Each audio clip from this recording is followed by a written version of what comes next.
3 out of every 5 rows of soybeans are exported. Steve White continues our trade focus in our Grow interview. Well, we're joined by Darcy Vetter. She was the lead negotiator on the agricultural side on TPP. And I'm guessing what? You probably spent 4 or 5 years of your life. You probably don't want to think about that now because you were so close to getting that done. And then it went away, and now look at how our landscape has changed. Absolutely. It was really a challenge and an honor to be able to work on that agreement that would have opened up U.S. access for ag products into several countries in the Asia Pacific. Of course, we've now chosen to move away from the TPP.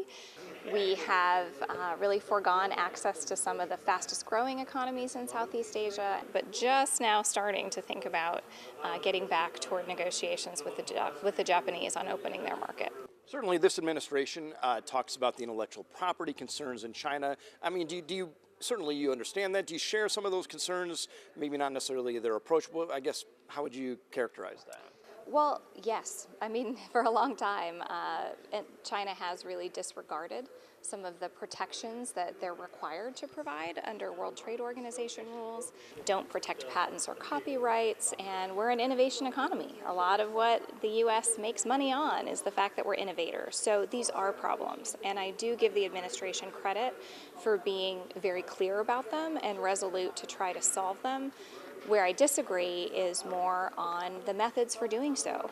So obviously we're talking about the steel and aluminum tariffs and then the retaliatory tariffs, commodity prices that were already depressed, and that uncertainty has a cost. Uncertainty is costly, particularly if you're a farmer and you have to make decisions months in advance about what you're going to plant before you harvest it. You want to know what market is going to be there when it's time to harvest your crop.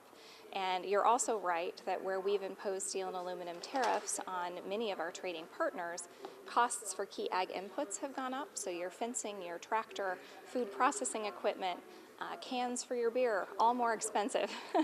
But we don't know what prices we'll be receiving when we harvest, and that is critical uncertainty for them.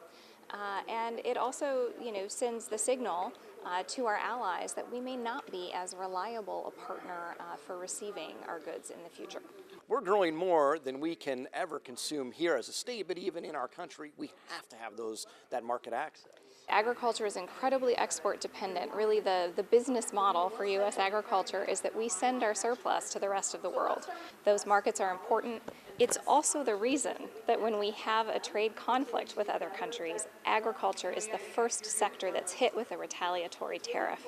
They know that those tariffs will hurt because we depend on sending those products overseas, and they choose products that are related to agricultural districts that they know might make some noise in our political process and try and get them relief from those tariffs that they face as well.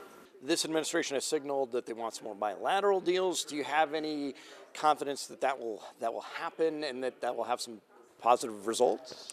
I think it's a positive sign that they've announced that they're going to negotiate with Japan, that they intend to talk to the EU. I think it's important to remember, though, that those deals take time. The TPP 11, the 11 other countries that were part of the Trans-Pacific Partnership have gone ahead without us.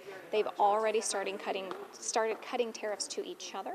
So each year we wait to have these deals done is a year that U.S. products are more expensive going into those markets than the products coming from our competitors.